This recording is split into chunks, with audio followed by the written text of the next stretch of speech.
Hey guys, welcome back to the channel. Let's see what we're going to work on today. Guys, we are back on the LS powered TJ again this week. We got a little progress done this week and some other projects to work on today, so let's dig right in.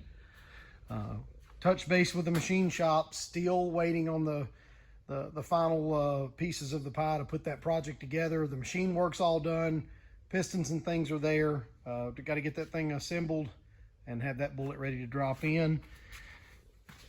Last week we put the Motion Raceworks shifter in, and since then I pulled the shifter mount back out, cleaned, sanded, and painted, removed the airbag block off provision in the console and put a block off plate there. Cleaned the console really good, got all the cobwebs and the dirt and things off of it, and actually have it installed. It's actually sitting in place and is bolted in, so really pleased with the look. As you can see, the shifter is installed, as well as the cable there from Motion Raceworks. And I'll dip under the Jeep real quick, and the Motion Raceworks cable continues all the way down to the transmission and is installed and adjusted. So the transmission is in its final place and the shifter is in its place and the shifter cable is adjusted. So really happy about that. You'll also see I've got some door straps and some new door handles we're going to get into today. But you'll also see I've got some seat brackets. The factory seats in this thing were absolutely roached. I mean, they are, we've already kicked those outside to put those in the scrap pile, but got the factory seat brackets and got a set of Kirky seats on the way. So we're going to modify those brackets, probably have to put some small risers and then mount those Kirkies in there. All right, guys, coming around the back of the Jeep, little update. I don't know if you've seen this since it was final installed, but the transmission cooler is completely installed, brackets removed, cleaned, painted, and final install. Everything's on there with nylocks, and all it's waiting on is to have the transmission lines run. And today, one of our projects, we're actually going to work on the fuel cell. This is a fuel cell that I got from Jegs, and currently it has a 12-bolt fuel filler, and we're actually going to remove that today and put in that big bad boy Holley fuel pump. So let's get started. Also, guys, had the duster out last weekend and even yesterday, some local car shows and cruise-ins. Loving this car, loving the way it came out. The next project that I've got is actually, these are very desired in the Mopar world, these hood scoops. And my painter that painted this car did an amazing job. I could not be more pleased with the paint.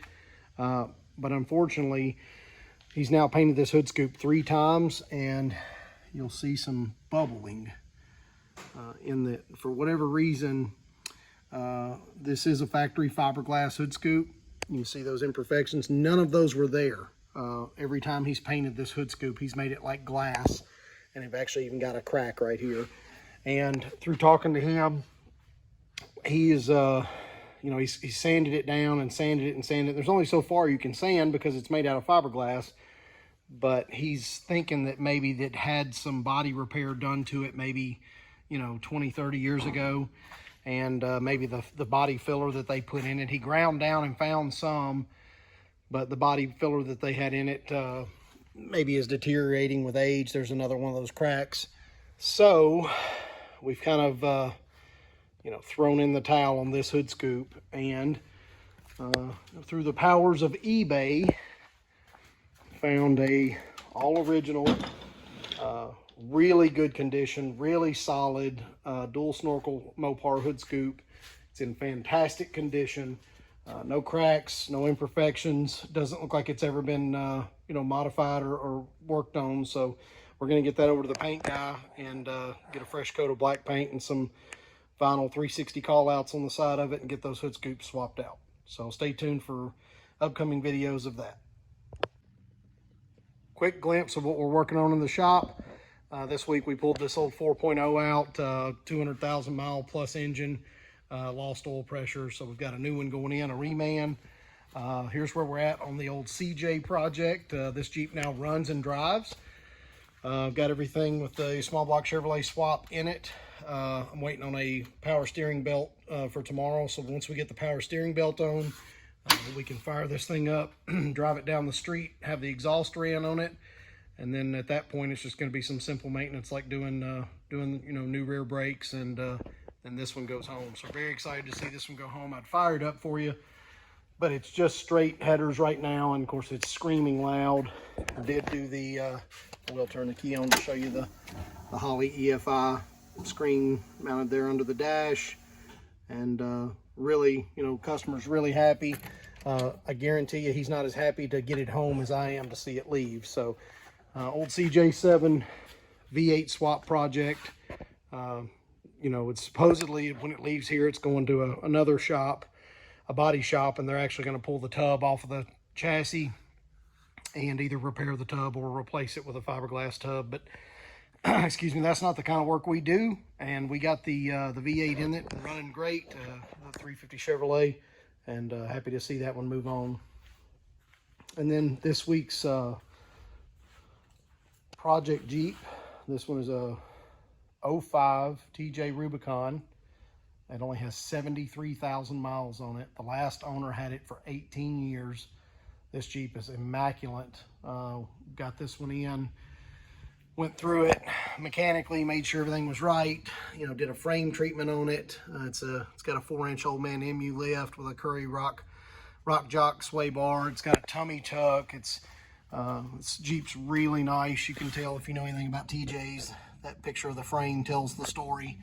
This thing's really clean, and we feel like we'll probably get this one listed here in the next couple of days, and it'll find itself a new home. So that's some of the stuff we're working on for this week, and now let's tear into that fuel pump install. All right, guys, here's that 15-gallon fuel cell that we got from Jegs. Like I said, it's got the 12-bolt fuel filler in it now, which all that does is the filler. It has a fuel pickup, which we will not be using because we're doing a drop-in pump, so we'll cap that off.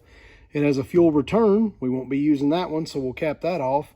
And then on the rollover vent, we will use that. We'll actually come out and go over and drop down through the floor and put a put a vent cap on the other end of that to where it makes sure the tank always has a way to vent outside the vehicle. So it also has a sending unit already built into it for the fuel gauge. So we'll just configure that in the Dominator, and we'll have a gas gauge in the dash. Here is that Holley fuel pump. It's a twin fuel pump setup, so it'll work off boost reference. So it'll basically run off of one pump, and then when the boost reference kicks in and tells it that it needs more, the other pump will fire up. It actually has one output, up to the fuel injection of fuel rail, but then you can see where the two different pumps feed it, and then it retains that fuel filler cap in that same mechanism. So here's the part number to that fuel pump if you're interested. And there's the components that come with it, basic instructions. But we're gonna get this fuel filler out, and then we're gonna take a look at how to measure the depth of the tank and set the depth of the fuel pumps. So let's dig in. All right, guys, got that fuel filler cap off. This particular style, the studs are on a ring that go inside. They were built inside the tank, so that's gonna be a little fun to hold those studs up while I'm lowering the pump in without dropping that, but we'll get to that in a second. So what I did, I took a measurement. Got a tape measure, measured from this surface right here to the bottom of the tank, then measured from this surface right here, right where the mounting flange of the fuel pump is, down to where the top of the socks is going to be, the sock filter. Once I made sure that this was about just, a 1/4 of an inch shorter than the overall tank, set that with the set screws. It's got a return on the top of the fuel pump, so I installed the return hose that'll dump the return fuel back down in the bottom. And we're getting ready to put those socks on the pumps for the final install, and then we're going to lower this down into the tank and get it all buttoned up. Guys, the install went great. Let's take a look at it. I can't tell you how pleased I am with this Holley product. All of the Holley products that they've helped me out on with this build have been amazing so far, and we're really looking forward to seeing the performance. Let's take a look. All right, guys, there you go. Direct bolt into that 12-bolt flange. Was able to use the studs that were there before instead of the supplied bolts from Holley. Got that billet O-ring fuel cap, and you know, she's sitting down in there. I know it's can't see, but down in the bottom, you might be able to see those filter socks are about 1/8 of an inch off the floor. So we should have plenty of room to make sure that we're not getting any, you know, cavitation or anything. And pump should be happy. Got all the stickers off of it. We're going to put AN caps on both of these, as the pickup and return will not be used. This rollover vent, we will plumb it out. Like I said, there's the fuel sending unit, so we'll be able to have a gas gauge. There's our filler. There's our main out to fuel injection and our return. So nice product from Holley. Go check them out for all of your performance needs. Holley equipped. Loving it, guys. All right, guys, I'm not sure if you guys remember, but when we first bought this project, it had half doors. And I'm not a half door fan. I like to be able to roll the window up and down, and so I was able to do some marketplace finds and some horse trading, and actually able to buy these doors in poor condition, and then sell the half doors I had that were in really good condition with brand new uppers for what I paid for these doors. So for me, it was a absolute home run. Passenger doors in fantastic shape, issue free. Works great. Paint's not perfect on it, but that's the least of our concerns right now. But it's in great shape. Handle inside and out, everything works great. On the driver's side, the outside door handle was loose. So I've got a new set of handles here for that. We're going to look at seeing about installing those here in a second. Temporary, I can just reach in and push down on this linkage. And then we also have new door straps. These are broken and ripped out, so we'll put some new door straps on, limiting straps that go here that prevent the door from opening too far. So really excited. I'm going to tear into those products and we'll go from there. All right, guys, there's lots of videos online showing you how to put a door handle in a TJ, but I think I do mine a little different. Maybe not. I actually pull the upper window molding. There's 2 screws right there, right on the back of the door frame. That all slides right out. Then I pull out 2 Phillips head screws at the bottom, which are in the glass. Once I do that, I lift the window right out of the frame, and then by doing so, it gives you a lot more access to the back side of that door handle. It allows you to get in there to put those ratcheting wedges in, and allows you to get to the activation bar, which is this, which actually activates the door mechanism when you've got that pinned in place. So new door handle installed. I may wait to put the door panel back on. I got these doors used, and I would like the ability to lock the doors. Even though it's a soft top Jeep, it would be nice to have some level of security. So I may order a set of door locks for this thing, and I guess I need to get one for the tailgate too, that are all key to like, and that way I can you know, have some security. Obviously, it being a soft top, all they have to do is unzip the top or cut it, but I don't think I'll have any real issues. But you know, literally the door's apart right now, so I may go ahead and order a set of those locks. But as for now, new door handle installed and functioning correctly. Just one more piece of the puzzle, guys. All right, guys, well, I got into a little project here. I had the tail light wire harness coming from the back of the Jeep up to about here, and it just terminated. And then I had the headlight harness coming from the front grille to about the firewall. And I decided to go ahead and get into it and run that harness up through. Of course, it's just temporary on this side right now. I've got everything marked what goes to what. But with a simple jump box, we have headlights, we have parking lights,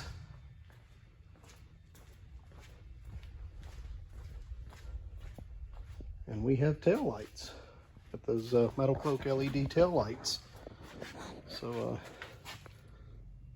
Really excited about this, guys. It's kind of one of those things that almost makes the Jeep feel like it's alive when you breathe a little electricity into it, as well as, if you'll listen, let me kill the power to the lights and get this up real quick. I also wired up, you hear that running.